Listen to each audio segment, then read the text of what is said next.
Hello everyone, welcome to my channel complete Shiksha. दोस्तों, इस video में हम लोग 40 क्वेश्चंस का सेट लगाने वाले हैं और हमने इन 40 क्वेश्चंस को इस तरीके से सेट किया है जिसमें कि आपका जीके, जीएस और करंट अफेयर्स के पोर्शन भी मिलेंगे देखने को। और सारे क्वेश्चंस अच्छे लेवल के हैं, तो इसलिए आप इस वीडियो में पूरा बने रहिएगा। तो चलिए स्टार्ट करते हैं अपने पहले क्वेश्चन को। जैसा कि आप स्क्रीन पर देख पा रहे होंगे कि प्लासी की लड़ाई में अंग्रेजी सेना का नेतृत्व किसने किया था। यदि आपको इसका आंसर पता है तो आप कमेंट बॉक्स में जरूर करें और लास्ट में 40 क्वेश्चंस में आपने कितना सही किया उसका स्कोर भी आप टाइप जरूर करें। तो इसका सही आंसर हो जाएगा option number A, Robert Clive. Robert Clive ने प्लासी की लड़ाई जो हुआ था 23 जून 1757 को, जो कि सिराजुद्दौला बंगाल का जो नवाब था, सिराजुद्दौला और अंग्रेजी सेना के बीच में हुआ था और अंग्रेजी सेना का नेतृत्व रॉबर्ट क्लाइव ने किया था। और इस युद्ध को, ये जो लड़ाई हुई थी प्लासी की लड़ाई, इसमें अंग्रेजी सेना को जीत मिली थी जबकि सिराजुद्दौला हार चुका था। और उसके बाद ही सिराजुद्दौला जब बंगाल का नवाब हट गया हारने के बाद, इस युद्ध के बाद, तो मीर जाफर को बंगाल का नवाब बनाया गया। अब देखिए, बंगाल का जो नवाब मीर जाफर को बनाया गया तो वो सिर्फ क्लाइव के ही जो भी कहा बातें होती थी उस पे ही वो डिपेंड था। तो इसलिए कहा भी जाता है कि हाँ, क्लाइव के हाथों की कठपुतली किसको कहा जाता है? मीर जाफर को कहा जाता है। अब प्लासी जो है किस नदी के किनारे बसा हुआ है? तो ये बसा हुआ है भागीरथी नदी के किनारे है प्लासी। नेक्स्ट क्वेश्चन को देखते हैं।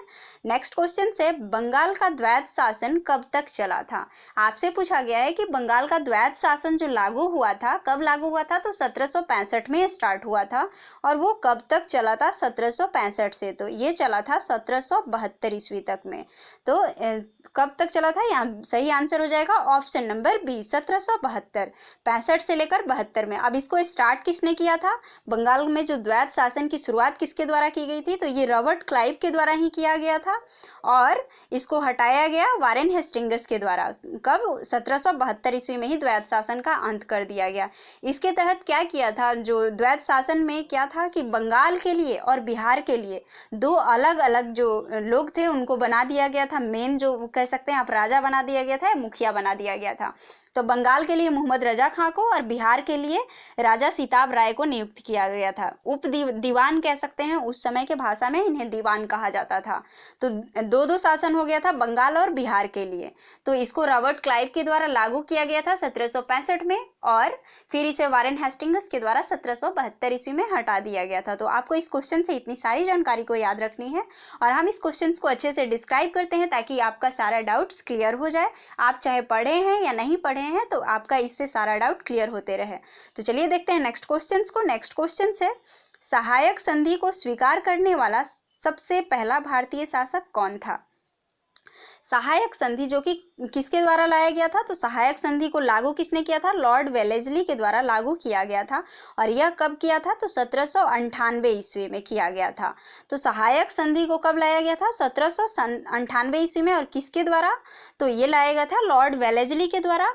और इसमें सबसे पहले जो इस संधि पर हस्ताक्षर करने वाले व्यक्ति थे, जो भारतीय शासक थे, वो थे हैदराबाद के निजाम। तो सही आंसर हो जाएगा ऑप्शन नंबर सी। मैं आपको इसलिए टाइम दे रही हूँ ताकि आप अपना आंसर जरूर कमेंट करें। और भारत में सबसे पहले सहायक संधि की बात करें तो ये लॉर्ड वेलेस्ली के द्वारा 1798 ईस्वी में ही नहीं लाया गया था। इससे पहले भी सहायक संधि का प्रयोग हमारे भारत में किया जा चुका था। किसके द्वारा? तो फ्रांसीसी गवर्नर जो डुप्ले थे उनके द्वारा ये पहले भी सहायक संधि यूज किया जा चुका था भारत में। तो आपको याद रखना है कि सहायक संधि 1798 में लॉर्ड वेलेस्ली ने जो लाया था उसको सबसे पहले स्वीकार किया गया था हैदराबाद के निजाम के द्वारा। फिर उसके बाद अवध के भी नवाब, कर्नाटक के भी नवाब, ये सारे इसको क्या कर लिए थे? स्वीकार कर लिए थे। नेक्स्ट क्वेश्चन को देखते हैं। नेक्स्ट क्वेश्चन से, भारत का प्रथम गवर्नर जनरल वो वायसराय कौन था? यहाँ पर प्रथम नहीं, क्या हो जाएगा? अंतिम गवर्नर जनरल। भारत का अंतिम गवर्नर जनरल और वायसराय, वही जो कि अंतिम गवर्नर जनरल था और उसके बाद का जो पोस्ट हो गया तो वायसराय हो गया। तो ये कौन था? इसका सही आंसर आपको कमेंट बॉक्स में करना है। तो आपको यदि आता है तो आप इसे कमेंट बॉक्स में करें। और यहाँ सही आंसर हो जाएगा क्या? लॉर्ड क्या हो जाएगा यहाँ पर? लॉर्ड कैनिंग हो जाएगा बिल्कुल सही आंसर। ऑप्शन नंबर बी में आप देख पा रहे होंगे लॉर्ड कैनिंग है। तो भारत के अंतिम गवर्नर जनरल और प्रथम वायसराय कौन थे? Lord Canning. इसको जो कंपनी था भारत में, जो ईस्ट इंडिया कंपनी आया था, उसके द्वारा जो गवर्नर जनरल का जो पहले से पद था भारत में उसको समाप्त कर दिया गया था और वायसराय का पद उसके जगह पे ला दिया गया था। तो 1856 में जो पहले वायसराय बने थे वो लॉर्ड कैनिंग बने थे, और ये वायसराय बनने से पहले यही भारत के गवर्नर जनरल भी थे। तो अंतिम गवर्नर जनरल कौन थे? तो लॉर्ड कैनिंग, और प्रथम वायसराय लॉर्ड कैनिंग ही होंगे। तो आपको इस क्वेश्चन पे डाउट नहीं रखना है, इसको आप ध्यान से समझेंगे। और यदि आपसे पूछ लिया जाए कि बंगाल के प्रथम गवर्नर जनरल कौन थे, तो वारेन हेस्टिंग्स यहाँ पर सही आंसर हो जाएगा। और भारत के प्रथम गवर्नर जनरल आप जरूर कमेंट बॉक्स में बताइएगा कि कौन है। देखिए, केनिंग के समय में कुछ इंपॉर्टेंट बातें भी हुई थी। 1856 में जब केनिंग बना था वायसराय, और जब ये गवर्नर जनरल था इससे पहले, तो उस समय में विधवा पुनर्विवाह अधिनियम जो था वो स्वतंत्र रूप से लागू किया गया था। उस समय का जो भी इंपॉर्टेंट बातें हैं मैं आपको बता देती हूँ। और 1857 में जब वायसराय कौन था? लॉर्ड कैनिंग था। तो इस समय में एक विद्रोह हुआ था जो कि 1857 की क्रांति के नाम से भी आप जानते हैं। तो ये किसके टाइम में हुआ था? उस समय का गवर्नर जनरल कौन था या वायसराय कौन था? तो लॉर्ड कैनिंग था। तो आपको ये याद रखना है, ऐसे भी आपसे एग्जाम में पूछ लिया जाता है। नेक्स्ट क्वेश्चन देखते हैं। नेक्स्ट क्वेश्चन है, तीसरे आंग्ल मैसूर युद्ध को रोकने के लिए टीपू सुल्तान ने अंग्रेजों के साथ कौन सी संधि की थी? देखिए, तीसरे आंग्ल मैसूर युद्ध जो था उसको रोकने के लिए टीपू सुल्तान ने अंग्रेजों के साथ कौन सी संधि की थी? तो यहाँ सही आंसर हो जाएगा ऑप्शन नंबर सी, श्रीरंगपट्टनम की संधि। तीसरी जो आंग्ल युद्ध हुआ था, मैसूर युद्ध, उसको रोकने के लिए टीपू सुल्तान ने श्रीरंगपट्टनम की संधि की थी। कब किया था? तो 1792 ईस्वी में किया था। और जबकि टीपू सुल्तान की मृत्यु कब हुई थी? तो 1799 में। और ये चौथी आंग्ल मैसूर युद्ध। आंग्ल मैसूर युद्ध का मतलब हुआ कि जो अंग्रेज थे, जो ईस्ट इंडिया कंपनी थी अंग्रेजों के बीच में, और मैसूर के जो राजा थे टीपू सुल्तान, उनके बीच में ये युद्ध हुआ था। तो इसको दबाने के लिए इन्होंने श्रीरंगपट्टनम की संधि की थी, तीसरी मैसूर युद्ध को दबाने के लिए। और चौथी में इनकी मृत्यु हो गई थी। कब? 1799 ईस्वी में। टीपू सुल्तान को शेर ए मैसूर के नाम से भी जाना जाता है। तो आपको याद रखना है यहाँ से कि तीसरी मैसूर युद्ध को रोकने के लिए श्रीरंगपट्टनम की संधि हुई थी 1792 ईस्वी में। नेक्स्ट क्वेश्चन को देखते हैं। नेक्स्ट क्वेश्चन है, किस सिख गुरु ने फारसी में जफरनामा लिखा था? किस सिख गुरु के द्वारा जफरनामा फारसी में लिखा गया था? ये क्वेश्चन आपसे पूछ लिया गया है। तो यहाँ सही आंसर हो जाएगा ऑप्शन नंबर सी, गुरु गोविंद सिंह। गुरु गोविंद सिंह कौन थे? तो ये सिखों के 10वें और अंतिम गुरु हैं, जो कि फारसी में जफरनामा की रचना किया गया है। किसके द्वारा? तो ये गुरु गोविंद सिंह के द्वारा किया गया है। गुरु गोविंद सिंह की बात कर ले तो इनका जो जन्म हुआ था वो 1666 ईस्वी में हुआ था। और कहाँ पर? तो बिहार की राजधानी पटना में हुआ था। पटना साहिब जगह है पटना में, वहाँ पर इनका जो जन्म हुआ था। और इन्होंने एक खालसा पंथ की स्थापना भी की थी। और खालसा पंथ क्या था? तो एक सैन्य संप्रदाय था, मतलब सैनिकों का भर्ती वाला एक कह सकते हैं अभियान था, जिसको किसके नाम से जाना जाता है? तो खालसा पंथ का। और खालसा पंथ को इन्होंने कब किया था स्थापना? 1699 ईस्वी में। तो आपको याद रखना है यहाँ से कि जफरनामा को गुरु गोविंद सिंह के द्वारा लिखा गया, और खालसा पंथ की स्थापना भी गुरु गोविंद सिंह के द्वारा ही किया गया था 1699 ईस्वी में। नेक्स्ट क्वेश्चन को देखते हैं। नेक्स्ट क्वेश्चन है यहाँ पर, भारत में डाक व्यवस्था शुरू करने वाला ब्रिटिश गवर्नर जनरल कौन था? सही आंसर हो जाएगा यहाँ पर option number A, Lord Dalhousie. Lord Dalhousie एक ऐसा गवर्नर जनरल था, ब्रिटिश गवर्नर जनरल, जो कि भारत में डाक व्यवस्था का शुरुआत किया था। इन्होंने बहुत सारा काम किया था, और इसके द्वारा कुछ जो काम किए गए हैं वो आपको मैं बताती हूँ। जैसे कि डाक व्यवस्था का शुरुआत इन्होंने सबसे पहले किया था भारत में। कब किया था? तो इन्होंने एक 1854 ईस्वी में एक अधिनियम लाया था, एक जिसको बोला जाता है पोस्ट ऑफिस एक्ट, जिसको क्या बोला जाता है? Post office act. कब? 1854 ईस्वी में इन्होंने लाया था। किसने? लॉर्ड डलहौजी के द्वारा लाया गया था, जिसके तहत ही भारत में डाक व्यवस्था की शुरुआत की गई, और डाक टिकट भी जारी किया गया उसी समय में। लॉर्ड डलहौजी को भारत का रेलवे का जनक भी कहा जाता है, क्योंकि इसी समय में भारत में पहली बार, कब? 16 अप्रैल 1853 मतलब डाक व्यवस्था शुरू होने से एक साल पहले ही इन्होंने रेलवे का भी शुरुआत किया था। कब? 16 अप्रैल 1853 में। 34 किलोमीटर की वो दूरी थी जिसमें रेल चलाई गई थी। कहाँ से कहाँ तक?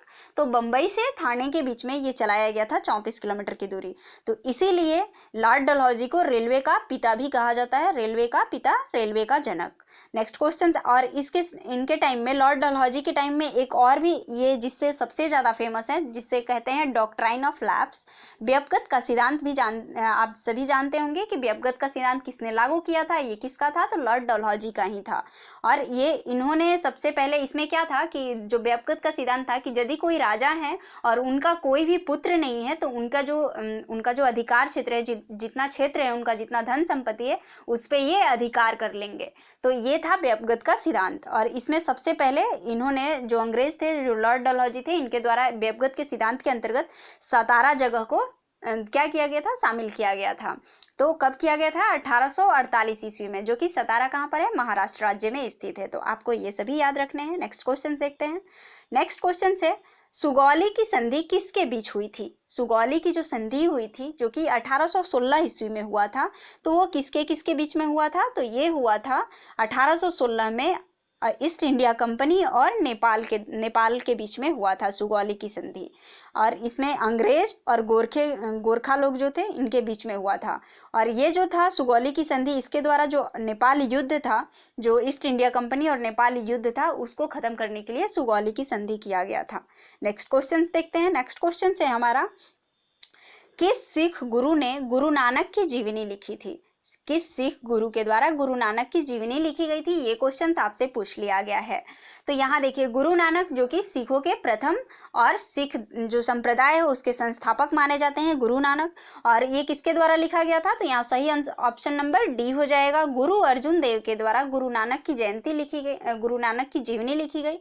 जिस ग्रंथ में उन्होंने ये जीवन उनके जीवन का वर्णन किया है, वो उस ग्रंथ का नाम है आदि ग्रंथ। आदि ग्रंथ के नाम से जानते हैं। और अर्जुन देव कौन थे? तो ये सिखों के 5वें गुरु थे, जिन्होंने आदि ग्रंथ की रचना की और उसमें गुरु नानक जी की जितनी भी प्रेरणादायी प्रार्थनाएं थी, उनके जो गीत थे, उनको संकलित किया है, उसमें शामिल किया है। किसमें? आदि ग्रंथ में। तो आपको याद रखना है कि सिखों के 5वें गुरु गुरु अर्जुन देव के द्वारा गुरु नानक की जीवनी लिखी गई है। नेक्स्ट क्वेश्चन की बात कर ले। नेक्स्ट क्वेश्चन है, सहायक संधि किसने शुरू की थी? मैंने आपको पिछले क्वेश्चन में इसका अच्छे से डिस्कशन करवा दिया है।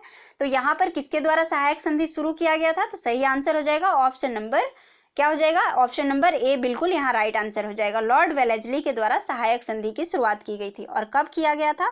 तो ये 1798 ईस्वी में किया गया था। और इसके तहत किसको किसको शामिल किया गया था? कौन कौन से भारतीय राज्य को? तो हैदराबाद सबसे पहले हुआ था 1898 में, मैसूर 1798 में हैदराबाद हुआ था, मैसूर हुआ था 1799 में, इसके एक साल बाद ही। फिर तंजौर, अवध, पेशवा, ये सभी जो राज्य थे वो सहायक संधि के बीच में, सहायक संधि पर हस्ताक्षर कर चुके थे, सहायक संधि को स्वीकार कर चुके थे। नेक्स्ट क्वेश्चन की बात करें तो नेक्स्ट क्वेश्चन है, सिंधु सभ्यता के बारे में कौन सा कथन असत्य है? तो यहाँ ऑप्शन नंबर ए देखते हैं। तो ऑप्शन नंबर ए है, नगरों में नालियों की सुदृढ़ व्यवस्था थी। तो ये बिल्कुल सही हो जाएगा, ये यहाँ पर असत्य नहीं होगा, ये बिल्कुल सही है। क्योंकि सिंधु सभ्यता में नगर में नालियों की जो व्यवस्था की गई थी वो बहुत ही अच्छी व्यवस्था की गई थी। दूसरा है यहाँ पर ऑप्शन नंबर बी में, व्यापार और वाणिज्य उत्तम दशा में था। हाँ, व्यापार के लिए जो सिंधु सभ्यता है वो जाना जाता है, क्योंकि व्यापार उस समय जो व्यापार था वो बहुत ही अच्छा था। और ऑप्शन नंबर सी है, मातृ देवी की उपासना की जाती थी। तो सिंधु सभ्यता में मातृ देवी की उपासना की जाती थी। तो ये भी यहाँ बिल्कुल सही आंसर है। ऑप्शन नंबर डी है, लोग लोहे से परिचित थे। नहीं, सिंधु सभ्यता के लोग तांबे से परिचित थे, जबकि लोहे से वो परिचित नहीं थे। उस समय लोहे का आविष्कार नहीं हुआ था, लोहे का खोज नहीं हुआ था। लोहे के किसी भी सामान का सिंधु सभ्यता में कहीं पर भी कोई वर्णन नहीं मिलता है। अभी तक जो साक्ष्य मिले हैं उनमें से लोहा कहीं नहीं मिला है। तो इसलिए यहाँ ऑप्शन नंबर डी बिल्कुल सही हो जाएगा कि लोग जो थे वो लोहे से परिचित नहीं थे। ऑप्शन नंबर डी बिल्कुल राइट आंसर हो जाएगा। नेक्स्ट क्वेश्चन देखते हैं। नेक्स्ट क्वेश्चन है, भारत में खोजा गया सिंधु सभ्यता का सबसे पुराना शहर कौन सा था? तो यहाँ पर देखिए, भारत में खोजा गया सिंधु सभ्यता का सबसे पुराना शहर जो था वो हड़प्पा था। हड़प्पा जो कि कहाँ पर है? वर्तमान समय में इसकी स्थिति की बात कर लें तो ये पाकिस्तान में है।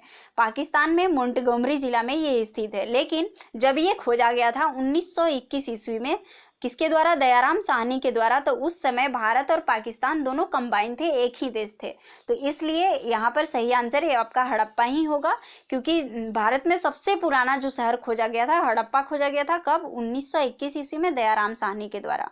नेक्स्ट क्वेश्चन की बात करते हैं। नेक्स्ट क्वेश्चन है, सिंधु सभ्यता किस युग में पड़ता है? सिंधु सभ्यता का जो काल है वो किस युग के अंतर्गत आता है? तो यहाँ सही आंसर हो जाएगा ऑप्शन नंबर डी, आदि ऐतिहासिक काल, जिसको इंग्लिश में बोलते हैं प्रोटो हिस्टोरिकल पीरियड के नाम से भी जानते हैं आप, इंग्लिश में इसको बोलते हैं। तो आदि ऐतिहासिक काल क्या होता है? तो एक ऐसा काल जिसमें लेखन कला का प्रचलन तो था, लेकिन उसके बाद भी जो हमें साक्ष्य मिले हैं उसे हम पढ़ नहीं पाए हैं, उसे बोलते हैं आदि ऐतिहासिक काल। वो होता है आदि ऐतिहासिक काल।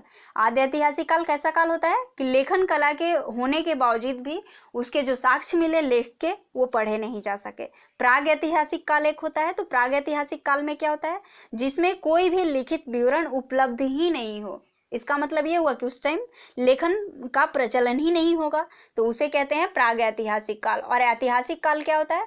तो जिसका जो साक्ष्य है, उस समय का जो लिखा गया साक्ष्य भी है और हम उसे अच्छे से पढ़कर समझते भी हैं, जिसका इतिहास जिसे हम लोग कहते हैं, तो ये हो जाता है ऐतिहासिक काल। तो जो सिंधु सभ्यता का युग था वो किस युग में आता है? आदि ऐतिहासिक काल में। नेक्स्ट क्वेश्चन की बात करते हैं। नेक्स्ट क्वेश्चन है यहाँ पर, किस पशु के अवशेष सिंधु सभ्यता से प्राप्त नहीं हुए हैं? सही आंसर हो जाएगा ऑप्शन नंबर सी, गाय। यहाँ बिल्कुल सही आंसर हो जाएगा क्या? गाय। किस पशु के अवशेष सिंधु घाटी सभ्यता से प्राप्त नहीं हुए हैं? तो गाय के। जबकि शेर, घोड़ा और हाथी, क्योंकि वहां पर वो एक व्यापार के लिए बहुत ही फेमस था, अच्छा था, सिंधु घाटी सभ्यता में व्यापार जो था वो बहुत ही था, तो इसलिए शेर का शिकार भी करने का भी वहां पर साक्ष्य मिला है, घोड़ा का भी अस्थि पंजर ये सब मिला है, और हाथी का भी, क्योंकि वो लोग व्यापारी ज्यादा थे। तो लेकिन गाय का कहीं भी साक्ष्य नहीं मिला है सिंधु घाटी सभ्यता में। तो यहाँ सही आंसर हो जाएगा option number C. Next question को देखते हैं। नेक्स्ट क्वेश्चन है, सिंधु घाटी के लोग किसमें विश्वास करते थे? मतलब किसमें सबसे ज्यादा विश्वास करते थे? तो सिंधु घाटी लोग सबसे ज्यादा विश्वास मातृशक्ति में करते थे, क्योंकि वो जो सभ्यता थी वो मातृस्थात्मक थी, जो उन्होंने मातृ की उपासना करते थे, मातृ पूजन करते थे। तो सिंधु घाटी सभ्यता के लोग मातृशक्ति में सबसे ज्यादा विश्वास करते थे। नेक्स्ट क्वेश्चन की बात कर ले। नेक्स्ट क्वेश्चन है, उत्तर वैदिक संस्कृति का काल किसे माना जाता है? उत्तर वैदिक संस्कृति का काल किसे माना जाता है? तो ये होता है, ये पीरियड हो जाता है 1000 ईसा पूर्व से लेकर 600 ईसा पूर्व तक। ऑप्शन नंबर ए बिल्कुल सही हो जाएगा। ऑप्शन नंबर बी में जैसा कि आप देख पा रहे हैं 1500 से 1000 ईसा पूर्व, तो इसको बोलते हैं पूर्व वैदिक काल। ये जो होता है पूर्व वैदिक काल, और 1000 से 600 तक के बीच का जो है ये उत्तर वैदिक काल होता है। तो आपको याद रखना है यहाँ पर। और देखिए, पूर्व वैदिक काल, उत्तर वैदिक काल को हम लोग और किस नाम से जानते हैं? तो ऋग वैदिक काल भी आपको कहीं कहीं पढ़ने को मिल सकता है। ऋग वैदिक काल या पूर्व वैदिक काल दोनों एक ही होता है, और उत्तर वैदिक काल ये एक अलग है। ऋग वैदिक और पूर्व वैदिक दोनों एक ही होता है, जिसका काल कितना है? तो वो 1500 से 1000 के बीच में है ऋग वैदिक काल का, और उत्तर वैदिक का 1000 से 600 ईसा पूर्व है।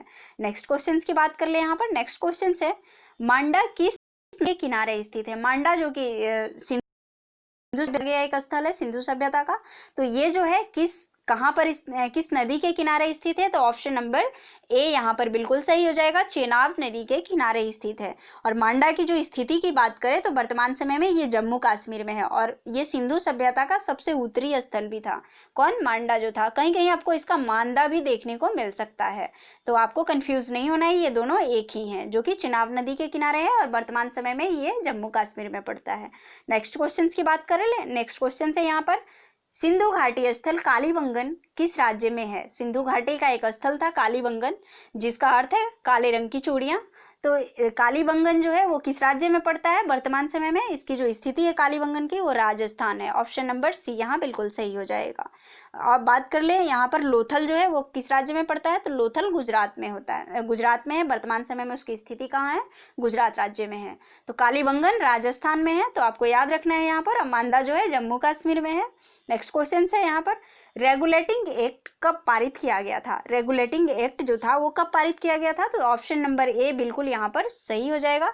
1773 ईस्वी में रेगुलेटिंग एक्ट को पारित किया गया था। यह ईस्ट इंडिया कंपनी को नियंत्रित करने के लिए नियंत्रित करने की दिशा में यह एक पहला कदम था, जो कि रेगुलेटिंग एक्ट 1773 का जो आया था। ये किसके लिए था? तो ईस्ट इंडिया जो कंपनी था उसको नियंत्रित करने के लिए, उसको कंट्रोल करने के लिए ये लाया गया था। और इसके तहत वारेन हेस्टिंग्स को बंगाल का प्रथम गवर्नर जनरल नियुक्त किया गया था इस रेगुलेटिंग एक्ट के तहत ही। नेक्स्ट क्वेश्चन की बात करते हैं। नेक्स्ट क्वेश्चन है, महारानी विक्टोरिया को भारत की सम्राज्ञी कब नियुक्त किया गया था? भारत की सम्राज्ञी कब नियुक्त किया गया था महारानी विक्टोरिया को? ये क्वेश्चन आपसे पूछा गया है। तो यहाँ बिल्कुल सही आंसर हो जाएगा ऑप्शन नंबर डी, 1858 ईस्वी से ही महारानी विक्टोरिया को भारत का सम्राज्ञी नियुक्त कर दिया गया था। 1858 से इनको बनाया गया था, क्योंकि 1858 ईस्वी के भारत शासन अधिनियम के तहत ही भारत का जो शासन था, भारत का शासन कंपनी से लेकर के ब्रिटिश की जो महारानी थी विक्टोरिया, उनके हाथों में सौंप दिया गया था।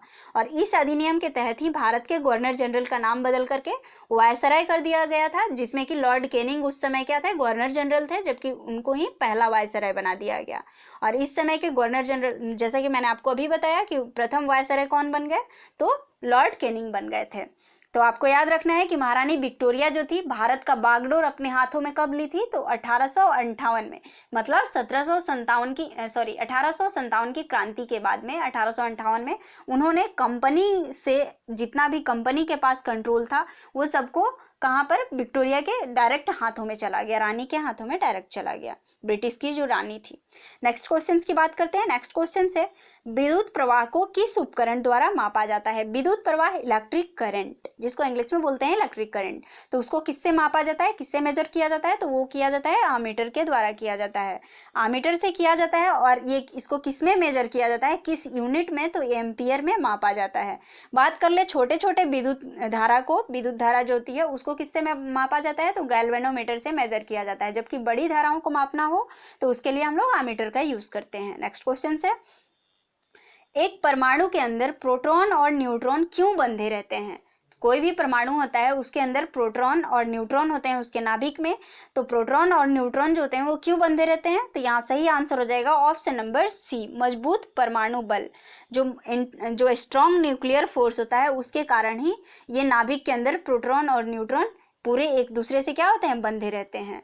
नेक्स्ट क्वेश्चन की बात करते हैं। नेक्स्ट क्वेश्चन है, चालक का प्रतिरोध और अर्धचालक के प्रतिरोध पर ताप का क्या प्रभाव पड़ता है? क्वेश्चन आपको समझना है यहाँ पर, क्योंकि ये टेक्निकल है, ये साइंस से है, तो यहाँ आपको समझना ही होगा। देखिए क्वेश्चन क्या है कि चालक का जो रेजिस्टेंस होता है, जो प्रतिरोध होता है, या सेमीकंडक्टर का, अर्धचालक का जो होता है वो प्रतिरोध होता है, यदि ताप को आप बढ़ाते हैं या घटाते हैं तो उस पर क्या प्रभाव पड़ेगा? तो यहाँ सही आंसर हो जाएगा ऑप्शन नंबर ए, बढ़ता है और घटता है। देखिए बढ़ता है घटता है कैसे? कि जब आप चालक का प्रतिरोध, जब ताप आप बढ़ा रहे हैं तो चालक का जो प्रतिरोध होता है वो क्या हो जाता है? बढ़ता है। और अर्धचालक का उस समय क्या होगा? प्रतिरोध तो घट जाता है। तो यहाँ आपको याद रखना है कि जस्ट उल्टा हो जाता है, चालक का उल्टा जस्ट अर्धचालक में होता है जब आप ताप को बढ़ाते हैं। तो अब ये क्यों होता है? तो चालक का जब तापमान बढ़ता है तो उसमें जितने भी फ्री इलेक्ट्रॉन्स होते हैं चालक के अंदर, कंडक्टर के अंदर, उनकी जो वेलोसिटी होती है, उनका जो वेग होता है वो क्या होता है? तेज हो जाता है, जिसके कारण वो क्या करते हैं? अपने परमाणु में कंपन करने लगते हैं, घूमने लगते हैं, वाइब्रेशन होता है, और इससे क्या होता है? उनके मार्ग में अवरोध पैदा होता है, जो फ्री इलेक्ट्रॉन होते हैं उनको चलने में अवरोध पैदा होती है, जिसके कारण क्या होता है? रुकावट होता है, जिससे प्रतिरोध में वृद्धि हो जाती है। तो कंडक्टर का प्रतिरोध क्या होता है? बढ़ जाता है, जबकि अर्धचालक में क्या होता है? ऐसा बिल्कुल भी नहीं होता है, इसके जस्ट उल्टा होता है, उसमें प्रतिरोध जो होता है घट जाता है, क्योंकि ताप बढ़ने के साथ साथ ही अर्धचालक का जो कंडक्टिविटी होता है वो भी बढ़ जाता है। क्यों बढ़ता है? क्योंकि प्रतिरोध कम होने लगता है। नेक्स्ट क्वेश्चन की बात करते हैं। नेक्स्ट क्वेश्चन है, आलू में स्टार्च कहाँ जमा होता है? स्टार्च जो होता है वो कहाँ पर जमा होता है आलू में? तो ऑप्शन नंबर सी बिल्कुल सही हो जाएगा, पैरेन्काइमा में। पैरेन्काइमा जो कि आलू में पाया जाता है और वहाँ पर क्या जमा होता है? स्टार्च जमा होता है। पैरेन्काइमा, आप देखिए क्या होता है कि ये एक संवेदनशील, मतलब सेंसिटिव परत होता है, जो कि एक अस्थायी ऊतक प्रणाली में आता है, इसलिए यहाँ पर क्या होता है? स्टार्च जमा होता है पैरेन्काइमा में। तो आपको याद रखना है पैरेन्काइमा में आलू में स्टार्च जमा होता है। नेक्स्ट क्वेश्चन है, किस हार्मोन की उपस्थिति के कारण पौधे की पत्तियां गिर जाती है? मतलब कौन से ऐसी हार्मोन है जो कि पौधों के पत्तियों के गिरने में मदद करती है? तो यहाँ आपका सही आंसर हो जाएगा option number D, ethylene. Ethylene एक हार्मोन भी है और एक गैस भी होता है। तो एथिलीन की उपस्थिति के कारण क्या होता है, पौधे की पत्तियां जो होती हैं गिरने लगती हैं। और एथिलीन एक ऐसा पौधे का हार्मोन है जो कि फलों पौधों में जो फल लगते हैं उसको, जो प्राकृतिक तरीके से जो फल पकता है वो किसके कारण पकता है? तो एथिलीन के कारण ही पकता है। लेकिन जब आप घरों में पकाते हैं, जिसको आप कार्बाइड बोलते हैं, तो वो क्या होता है, एसिटिलीन के कारण हम लोग, कार्बाइड जो होता है वो एसिटिलीन होता है, और उसके कारण हम लोग क्या करते हैं, कृत्रिम तरीके से फलों को पकाते हैं, अपने घर में रख करके पकाते हैं। पौधों को पकने और सड़ने में कौन सा जिम्मेदार होता है? तो एथिलीन जो हार्मोन होता है वो जिम्मेदार होता है। और अदर ऑप्शंस की बात कर ले तो देखिए यहाँ पर एब्सिसिक एसिड है। एब्सिसिक एसिड क्या होता है कि सूखे पत्तों, जड़ें जो होते हैं उसमें विकास, ये सभी में मौजूद होता है। विकासशील जो बीज होते हैं उसमें भी एब्सिसिक एसिड जो होता है वो विद्यमान होता है। और जिब्रेलिन जो है ये भी एक पौधा हार्मोन है, और ये क्या करता है, तो ये विकास प्रक्रियाओं को नियमित करता है। विकास जो होता है पौधे में उसको नियमित करने का काम जिब्रेलिन्स करता है। और ऑक्सिन भी एक पौधा का हार्मोन है जो कि कोशिका वृद्धि में मदद करता है। पौधे में कोशिका जो वृद्धि होता है उसमें ये मदद करता है ऑक्सिन हार्मोन। तो आपको याद रखना है यहाँ से कि किस हार्मोन की उपस्थिति के कारण पौधों की पत्तियां गिरती है, तो एथिलीन के कारण पौधे की पत्तियां गिरती है। नेक्स्ट क्वेश्चन है, किस देश ने डिजिटल मुद्रा अबर लॉन्च की है? देखिए अबर जो है एक डिजिटल मुद्रा है, तो ये किस देश के द्वारा लॉन्च किया गया है? तो यहाँ सही आंसर हो जाएगा ऑप्शन नंबर ए, संयुक्त अरब अमीरात। संयुक्त अरब अमीरात और सऊदी अरब के द्वारा, सऊदी अरब के जो केंद्रीय बैंक है उन्होंने एक अबर नाम का डिजिटल मुद्रा को लॉन्च किया है। और इसका उपयोग वो किस लिए करेंगे? तो ब्लॉकचेन और डिस्ट्रीब्यूटेड लेजर टेक्नोलॉजी के माध्यम से ये दोनों देश अपने वित्तीय वस्तुओं के लिए अबर नामक डिजिटल मुद्रा को लॉन्च किए हैं। नेक्स्ट क्वेश्चन की बात करते हैं। नेक्स्ट क्वेश्चन है, निम्नलिखित में से कौन सा रासायनिक तत्वों की आवर्त सारणी का अंतरराष्ट्रीय वर्ष है? यहाँ पर आपको वर्ष दिख रहा है चार, तो पूछा है कि इसमें से कौन सा रासायनिक तत्वों की जो आवर्त सारणी है तो उसका अंतरराष्ट्रीय वर्ष कौन सा है? तो बिल्कुल सही हो जाएगा यहाँ पर ऑप्शन नंबर ए, 2019 को रासायनिक तत्वों का जो आवर्त सारणी है उसका अंतरराष्ट्रीय वर्ष मनाया गया है। जो आवर्त सारणी था इसका जो है कब खोज हुई थी? तो 1869 में हुआ था, जो कि एक रूस के वैज्ञानिक थे जिसका नाम था मेंडेलीव। तो मेंडेलीव के द्वारा ही तत्वों के आवर्त सारणी की खोज की गई थी, और इनके 150वीं वर्षगांठ पर ही ये घोषणा किया गया है, जो कब था? 2019 में था, और 2019 को अंतरराष्ट्रीय वर्ष के रूप में मनाने का घोषणा किया गया है आवर्त सारणी का। तो आपको याद रखना है कि 2019 में 19 को ही अंतरराष्ट्रीय वर्ष घोषित किया गया है तत्वों के आवर्त सारणी के रूप में। नेक्स्ट क्वेश्चन की बात करें। नेक्स्ट क्वेश्चन है यहाँ पर, सार्वजनिक परिवहन निःशुल्क सेवा की पेशकश करने वाला विश्व का पहला देश कौन सा है?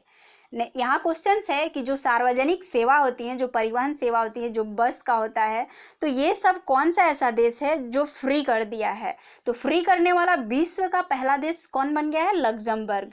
यहाँ ऑप्शन नंबर ए बिल्कुल राइट हो जाएगा। लग्जमबर्ग विश्व का ऐसा फ्री करने वाला, परिवहन सेवा को फ्री करने वाला, जो सार्वजनिक रूप से सभी यूज करते हैं, जो सरकार का, गवर्नमेंट का है, उसको फ्री करने वाला पहला देश बन गया है। कौन? लग्जमबर्ग।